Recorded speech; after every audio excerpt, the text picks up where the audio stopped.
Oi gente, eu sou Isabela Ragazzo. Oi, eu sou a Laura Escobar, nós somos do primeiro período do Direito E a gente veio aqui falar um pouquinho sobre o liberalismo e a questão da escravidão no Brasil. Bom, vamos iniciar então com a primeira pergunta. Isa, quais foram as consequências que trouxeram as leis de libertação dos escravos no Brasil? O fortalecimento do movimento de libertação, ele gerou uma reação conservadora. Depois da emancipação dos escravos no Ceará e no Amazonas, foram criados 49 clubes de lavouras que eram a favor dos escravocratas. E esses clubes eles tinham o objetivo de barrar os avanços do abolicionismo. E resultou na aprovação da Lei do Sexagenário. A Lei do Sexagenário era nada mais que a lei que dizia que todo escravo que tinha acima de 60 anos poderia possuir a sua libertação. Bom, Laura, qual foi o motivo da abolição da escravidão? Bom, a primeira coisa que a gente tem que entender, teve muita pressão da Inglaterra sobre o Brasil, porém, por que teve essa pressão? Qual que foi o motivo, a motivação que gerou essa abolição? A primeira, precisamos entender o seguinte, a Inglaterra foi o palco do capitalismo, então, tudo que gerava ali tinha um interesse econômico por detrás. Sendo assim, a escravidão não era mais interessante para a Inglaterra, pelo simples motivo de escravo não ter dinheiro. Como não tem dinheiro, eles não conseguem adquirir bens, então não tem uma roda econômica nesse sentido. Então, como a Inglaterra tinha um forte mercado com o Brasil, eles fizeram uma enorme pressão para que também seja abolido, tudo com interesse econômico. Isa, e quais foram as consequências da falsa abolição do Brasil? Bom, os impactos do dia 14 de maio, eles persistem até os dias atuais, por conta da desassistência por parte de Estado que não implementaram medidas de ajuste social e econômico. Por exemplo, o auxílio com a moradia e as terras, as políticas de saúde, educação e trabalho. Laura, como o liberalismo contradiz seus princípios no que diz respeito à escravidão? Bom, o liberalismo ele é uma corrente muito contraditória. Por quê?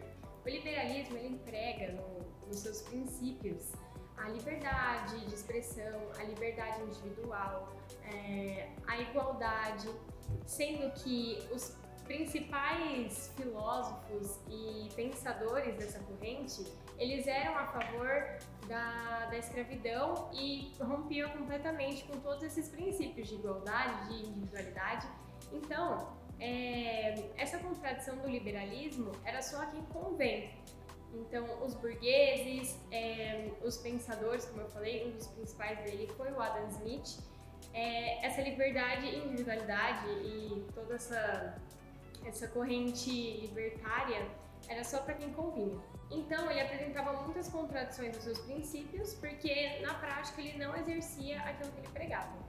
Sendo então extremamente elitista e individual para os que eram determinados por esses pensamentos. Isa, e quais foram os impactos da abolição da escravidão no direito?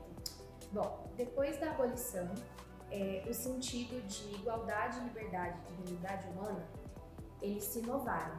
Isso levou à promulgação de novas leis e políticas que garantem a igualdade. O artigo 149 do Código Penal é um exemplo de proteção ao direito à liberdade, pois ele prevê como crime reduzir alguém a condições análogas à escravidão. Bom, e para finalizar, Laura, qual foi a influência da abolição da escravidão no pensamento social atual? Bom, aqui nós temos dois tópicos. Primeiramente, muitas leis foram ajustadas para nunca mais ocorrer esse tipo de violência, né?